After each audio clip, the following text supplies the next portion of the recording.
Good morning. Good morning सभी को। Okay, today we are discuss about viruses. Okay, आज हम लोग पढ़ेंगे वायरसेस के बारे में। तो सबसे पहले यहाँ पे देखते हैं, हमने कुछ पहले ही स्लाइड में लगा रखे हैं कुछ वायरसेस के एग्जांपल, जैसे कि यहाँ पे HIV। Okay, HIV, hepatitis B, Ebola, adeno, influenza, rabies, rabies viruses, bacteriophage viruses, papilloma viruses, rota viruses, herpes viruses. तो हम लोग देख रहे हैं फर्स्ट स्लाइड में क्या है कि बहुत सारे एग्जांपल्स लगे हुए हैं वायरसेस के। तो सबसे पहले क्या है, अगर कोई पूछ ले HIV क्या है, तो HIV क्या है, हमारा एक वायरसेस है। ओके, हेपेटाइटिस बी क्या है, हेपेटाइटिस बी हमारा वायरसेस है। इबोला क्या है, इबोला भी हमारा क्या है, वायरसेस है। तो इस तरह से क्या है कि वायरसेस तो हम लोग जानते हैं कि वायरसेस वायरसेस क्या होता है, लेकिन वायरसेस के नाम से भी जानना है ना हम लोग को। तो वायरसेस के नाम से यहाँ पे अपने फर्स्ट स्लाइड पे तभी इन सारे स्ट्रक्चर्स को लगा रखा है। और यहाँ पे इनको लगाने के बाद में और इनके अलग अलग शेप आप लोगों को दिख रहे हैं। शेप का मतलब हम लोग जानेंगे किसमें, जब हम लोग क्लासिफिकेशन ऑफ वायरसेस का पढ़ेंगे। जब हम वायरसेस का क्लासिफिकेशन पढ़ेंगे तो उसमें ये देखेंगे कि ये डिफरेंट डिफरेंट टाइप के शेप के अकॉर्डिंग ही इनको क्या किया गया है, क्लासिफाई किया गया है। ओके, तो नेक्स्ट हम लोग क्या देखते हैं कि वायरसेस हमारा क्या है, what is the viruses. Okay, तो वायरसेस हमारा क्या है, viruses is a venom. Okay, viruses equal to venom. तो यहाँ पे देखिए वायरसेस इक्वल टू क्या है, वीनम। वीनम का मतलब क्या होता है, पॉइजन। तो पॉइजन का मतलब, ठीक, पॉइजन का मतलब सब लोग जानते हैं। तो हम लोग क्या पढ़ते हैं, स्नेक वीनम, जैसे कि हम लोग पढ़ते हैं। तो स्नेक वीनम क्या होता है, जो हमारे स्नेक जो होते हैं ना, उनके अंदर वो हमारे कैसे हैं, अगर वहां पे वीनम हमारा पाया जा रहा है तो ठीक है, तो वो कैसे हम पॉइजनस हो जाएंगे, जिसमें वीनम नहीं होगा तो वो नॉन पॉइजनस हो जाएंगे। तो वीनम का मतलब यहाँ पे क्या होता है, पॉइजन से। और ये कैसा है, विस्कस फ्लूइड। कैसा है, विस्कस फ्लूइड। फिर इसके बाद में viruses is a microscopic infectious particle. Viruses हमारा क्या है, बहुत छोटा, ठीक है, कैसा, माइक्रोस्कोपिक, और कैसा, इन्फेक्शियस, डिजीज कॉज करने वाला एक पार्टिकल्स है। Okay, viruses are the infectious nucleoprotein. क्या है, viruses are nucleus infectious nucleoprotein. Okay, तो इन्फेक्शियस न्यूक्लियोप्रोटीन का मतलब क्या है, न्यूक्लियोप्रोटीन का मतलब हम लोग जानेंगे nucleotide, nucleotide plus protein. Okay, nucleotide plus protein, जिससे हमारा क्या बनता है, न्यूक्लियो प्रोटीन। क्या बनेगा, न्यूक्लियो प्रोटीन। Nucleo protein. तो न्यूक्लियो प्रोटीन हम लोग याद रखेंगे, न्यूक्लियोटाइड प्लस प्रोटीन से मिलकर हमारा जो हमारा कंपोनेंट बनता है, ठीक है। तो जो मॉलिक्यूल हमारा बनेगा तो वो हमारा क्या होगा, न्यूक्लियो प्रोटीन होगा। इसके बाद में virus is the obligate parasite at gene level. Okay, तो इस लाइन का मतलब क्या है कि ओब्लिगेट पैरासाइट है, और वो भी किस पे, जीन लेवल। ओब्लिगेट पैरासाइट का मतलब क्या है, अगर हमारा होस्ट लाइव है तो हमारा वायरसेस भी क्या होगा, लाइव होगा। तो ये क्या इंटरनल पाया जाता है, किसी भी होस्ट की बॉडी के अंदर ये मिलेगा। ठीक, तो ये क्या है हमारा obligate parasite.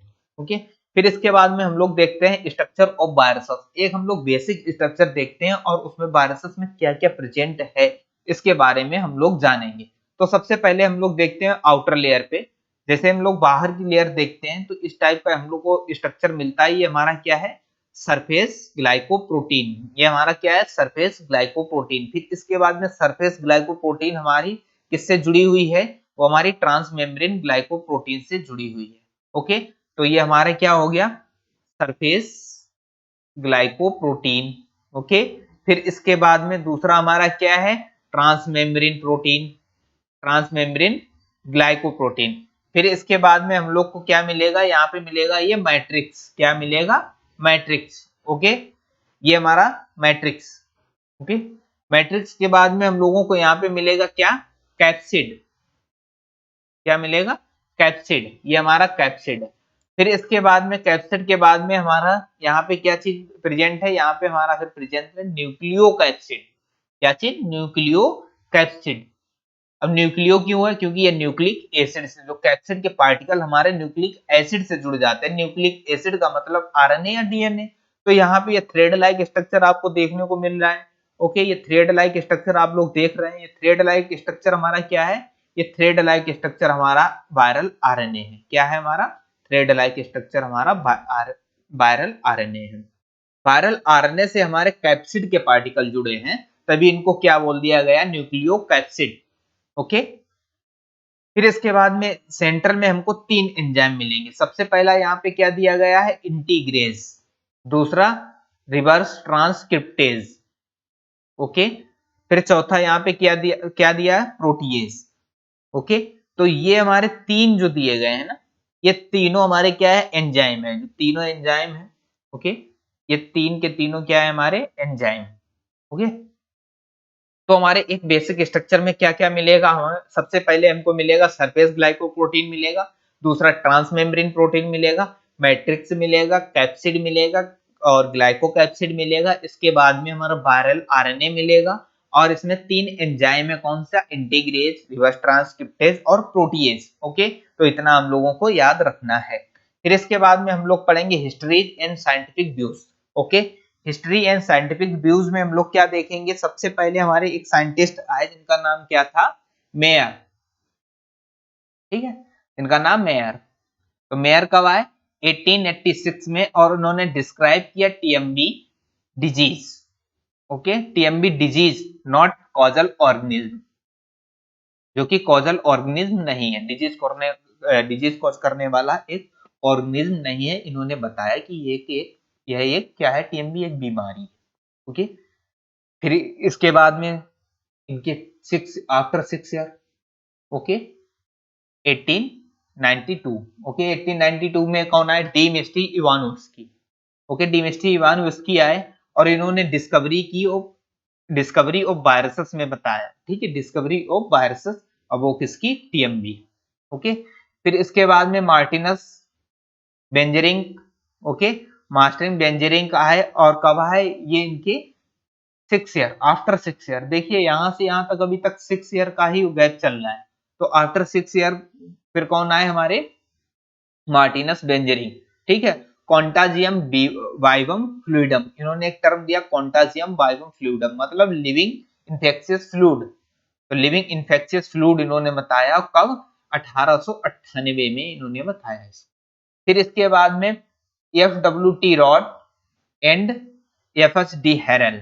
Okay, F S D Herelle and F W T rod, 1915 1917 17, okay, 1915 and 1917 discovered of bacteriophage और फाजेस।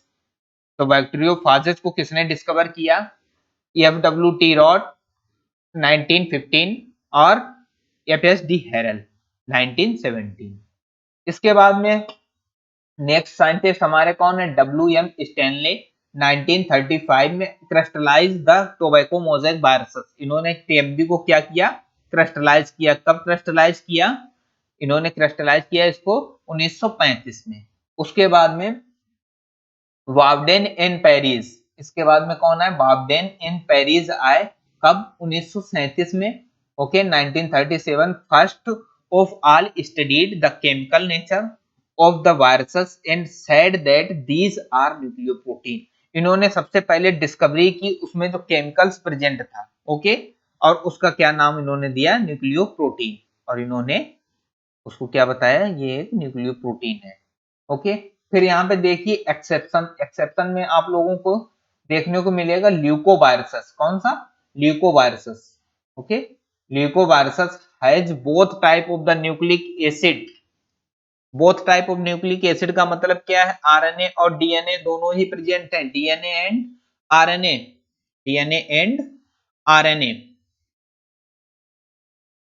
ओके, दोनों न्यूक्लिक एसिड इसमें प्रेजेंट होते हैं, और बाकी क्या होता है, कभी भी किसी भी वायरसेस में दोनों एक साथ नहीं मिलते हैं। केवल ल्यूकोवायरसेस ही एक ऐसा एक्सेप्शन है जिसमें दोनों ही न्यूक्लिक एसिड मिलते हैं। जब हम लोग अभी प्रॉपर्टीज पढ़ेंगे उसमें ये चीज देखेंगे, जब हम लोग कैरेक्टर्स पढ़ेंगे तो उसमें हम लोग ये चीज पढ़ेंगे कि कोई भी वायरसेस जो है both type of nucleic acid नहीं रखता है अपने पास। ओके, तो देखिए करेक्टर्स ऑफ वायरसेस, तो हम लोग करेक्टर ऑफ वायरसेस के देखेंगे। ठीक है, तो सब माइक्रोस्कोपिक ऑर्गेनिज्म, कैसा सब माइक्रोस्कोपिक ऑर्गेनिज्म, और कितना है ये 200 माइक्रोम्यू। ओके, फिर इसके बाद में obligate parasite at gene level, जो भी फर्स्ट स्लाइड में हम लोगों ने बताया था वायरसेस क्या है, तो सबसे पहले वहां पे वायरसेस पे जब क्वेश्चन मार्क लगाया था तो वहां पे क्या दिया था, viruses is the obligate parasite at the gene level. कहाँ पे, जीन लेवल पे आप लोग क्या ये होगा है ओब्लिगेट। ओब्लिगेट का मतलब क्या, can live only inside the host, okay, inside the living host. कहाँ पे मिले, can live only inside the living host. जैसे ही क्या होता है किसी भी एनिमल के अंदर, ओके, किसी भी एनिमल के अंदर अगर कोई भी वायरस हमारा पाया जाता है तो वो पाया जाता है तभी तक वो वहां पे प्रेजेंट रहेगा। कब तक प्रेजेंट रहेगा, जब तक वो हमारा होस्ट क्या है, लाइव है। तभी इसी के अकॉर्डिंग ये हमारा पॉइंट बनाया कौन सा, it is connecting link between the living and non living. तो इसी के बेस पे हमारा क्या है, ये कनेक्टिंग लिंक होता है बिटवीन लिविंग और नॉन लिविंग। तो लिविंग और नॉन लिविंग के कनेक्टिंग लिंक का मतलब क्या है कि ये जब तक कोई भी होस्ट जिंदा है उसके अंदर ये वहां पे लाइव करता रहेगा। उसकी जितनी भी मशीनरी है, ठीक है, मेटाबॉलिक मशीनरी है, उसको सबको क्या करेगा, यूज करेगा, उससे अपने प्रोजेनिस को आगे बढ़ाएगा। और उसके बाद में जब ये होस्ट एक्सपायर होगा तो मेटाबॉलिक एक्टिविटीज सारी बंद हो जाएंगी। जब मेटाबॉलिक एक्टिविटीज सारी बंद हो जाएंगी तो हमारा वायरस भी हमारा डोमिनेंट स्टेज में चला जाएगा और तब तक पड़ा रहेगा जब तक उसे कोई दूसरा लाइव होस्ट नहीं मिल जाता है। तो देखिए यहाँ पे दे हैव आइदर डीएनए और आरएनए, नेवर बोथ। ओके, या तो डीएनए इसके पास मिलेगा या फिर आरएनए मिलेगा, नेवर, दोनों एक साथ नहीं मिलेंगे। लेकिन एक्सेप्शन में हमने क्या पढ़ा, ल्यूकोवायरसेस। तो यहाँ पे एक्सेप्शन में हम लोग देख रहे हैं ल्यूकोवायरसेस को। जब हम लोग यहाँ पे ल्यूकोवायरसेस को देख रहे हैं तो इसमें क्या है, तो इसमें हमें दोनों मिल रहे हैं। ओके, तो बाकी जो हम लोगों को या तो डीएनए मिलेगा या फिर आरएनए मिलेगा। They can pass through the bacterial filter, और ये बैक्टीरियल फिल्टर के थ्रू पास कर दिए जाते हैं। Okay, they can use the host machinery to perform their the metabolic activities। तो क्या है, आरएनए के पास अपनी कोई भी मेटाबॉलिक एक्टिविटीज नहीं होती। वो क्या करता है कि जो होस्ट होता है उसकी मेटाबॉलिक मशीनरी को यूज करता है अपनी मेटाबॉलिक एक्टिविटीज को परफॉर्म करने के लिए। ओके, अब देखते हैं नॉन लिविंग कैरेक्टर और लिविंग कैरेक्टर्स ऑफ वायरसेस। तो सबसे पहले हम लोग क्या देखेंगे, नॉन लिविंग कैरेक्टर। तो इसके पास नो प्रोटोप्लाज्म, कोई भी प्रोटोप्लाज्म नहीं होता है। नो एंजाइम सिस्टम, कोई भी एंजाइम सिस्टम नहीं होता है। नो रेस्पिरेशन, कोई भी इसकी मेटाबॉलिक एक्टिविटीज नहीं होती है। दे कैन क्रिस्टलाइज, और ये कैसा है, क्रिस्टलाइज फॉर्म में मिलेगा। They do not grow in the culture media, तो इसे हम लोग कल्चर मीडिया में ग्रो नहीं करा सकते हैं। ओके, फिर इसके बाद में लिविंग कैरेक्टर ऑफ वायरसेस देखेंगे। तो वायरसेस के जब हम लोग लिविंग कैरेक्टर्स देखेंगे तो क्या होता है, इसमें सबसे फर्स्ट लाइन में they contain the nucleic acid, okay, by capable to synthesising the protein. तो इसका मतलब क्या है कि इनके अंदर भी न्यूक्लिक एसिड होता है। न्यूक्लिक एसिड जैसे हमारा आरएनए क्या करता है, RNA protein synthesis, okay, protein synthesis करता है। क्या करता है, प्रोटीन सिंथेसिस करता है। तो ये सबके अंदर पाया जाता है, जो हमारे लिविंग जितने भी लिविंग कैरेक्टर्स होते हैं उनमें सब में पाया जाता है। ओके, तो इनमें भी, तो इनका क्या हो गया, एक ये लिविंग कैरेक्टर हो गया। फिर इसके बाद में सेकेंड नंबर पे हम लोग देखेंगे living, they can multiply in the living host. Okay, तो ये क्या है, लिविंग होस्ट के अंदर ही मल्टीप्लाई कर सकते हैं। Okay, they causes the disease, और ये क्या करते हैं, डिजीज को कॉज करते हैं। फिर on the basis of the above character they are the traditional group, ठीक है, transitional group. Okay, on the basis of the character they are the transitional group. Transitional का मतलब एक ट्रांजिशनल जोन जो भी होती है जहां पे क्या होता है, करेक्टर और नॉन, तो ये क्या होते हैं, एक इंटरमीडिएट ग्रुप होता है। इंटरमीडिएट ग्रुप का मतलब क्या है कि यहाँ पे जो भी पाए जा रहे हैं तो उसके मतलब ये सारे लिविंग कैरेक्टर, लिविंग कैरेक्टर जो हमारे कैरेक्टर से मैच करते हैं, जितने भी लिविंग ऑर्गेनिज्म हैं उनके अंदर जो एक्टिविटीज होती हैं उनकी कुछ एक्टिविटीज से ये लोग क्या करते हैं, कंपेयर कंपेयर मतलब करते हैं और उसी तरह से परफॉर्म करते हैं। तो उसी के बेस पे इसको हम लोग क्या कहते हैं, transitional group. Okay, transitional group का मतलब क्या है कि यहाँ पे तीन यहाँ पे दिए गए, कॉज द डिजीज कॉज करते हैं, मल्टीप्लाई करते हैं और उसके बाद में प्रोटीन की सिंथेसिस के लिए भी कैपेबल होते हैं। तो ये सब क्या है, हमारे ट्रांजिशनल ग्रुप के एग्जाम्पल हैं। ओके, तो थैंक यू, आज के लिए इतना ही रखते हैं। तो सभी से रिक्वेस्ट है कि आप लोग वीडियो को शेयर करें और चैनल अगर सब्सक्राइब नहीं किया है तो चैनल को भी सब्सक्राइब कर लें और लाइक करें और शेयर करें। Okay, keep learning.